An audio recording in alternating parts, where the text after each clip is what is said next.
Let's keep this rolling. Sengistix. We have Tim Jansen coming down from Minneapolis. Thanks, Dustin. We're a remote supports provider out of Minneapolis. We provide sensor-based supports and medication devices, and yes, camera-based solutions where our team members become part of the care team. And I'd just like to share a story here as well, an area of, we made a difference, a small difference for a young man's life, but it meant the world to him. A gentleman named John, he was in his first apartment and he just obtained his first competitive employment job, which was a top goal for him. He's at a local grocery store in Minneapolis, Lunds and Byerly's, and this was a huge achievement for him. Now, within first few months of employment, everything was going well, and then his job coach, who helped him get the job, got a phone call from his manager who said, John's been late or missing work 2 to 3 times every week here. We're getting concerned. We'd want to maintain some flexibility because he's been a great team member, but his job is on the line here. And so his support team reached out to John and said, kind of, what's going on here? And it's his first apartment. He was kind of open. I stay up late. I play video games. I'm having troubles getting up in the morning. I'm not hearing my alarm clock. And the message was clear. We need to do something. How about we come by in the morning and give a knock on the door? No. This is my situation. This is my new life here.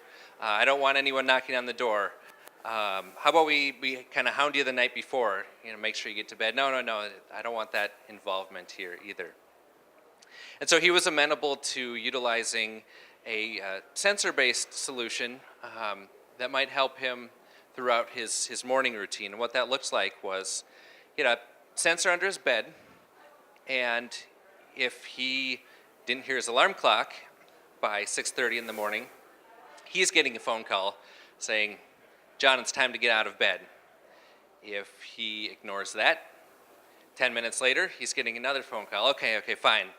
He gets up, gets out of bed, makes his way toward the bathroom, where he passes a motion sensor. This is part of his routine, indicating he's on schedule for the day. Now, if that did not occur, maybe he went back to bed, he's getting another phone call that, remember to stay on routine for the day.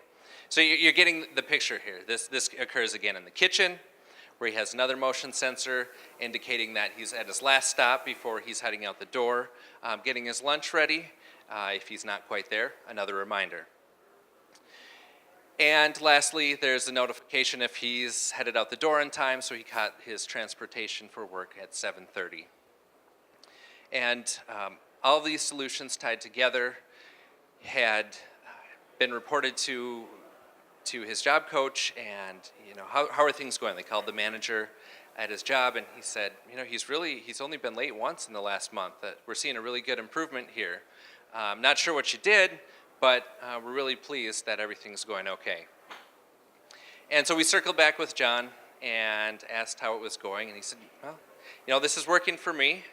It's not the solution of someone knocking at my door. It's not the alarm that I don't hear. You've helped me meet a need. So we asked, what do you tell others if they ask, how you got back on track? And he said, well, through the use of my alarm clock from hell, I've been able to keep my job. Now, deem the technology what you will, but this was a pretty proud collaboration to help John maintain something that was incredibly important to him, which was his job, through a unique use of technology in his life. And there's other stories. I've got them all day if you want to come talk at the booth, but just wanted to share an example there, and you might put a different connotation on the technology, but if it fits and we can help, we're happy to be there. Thanks. He did get the memo on the dress code today, so. You can take a selfie. All right, sounds good.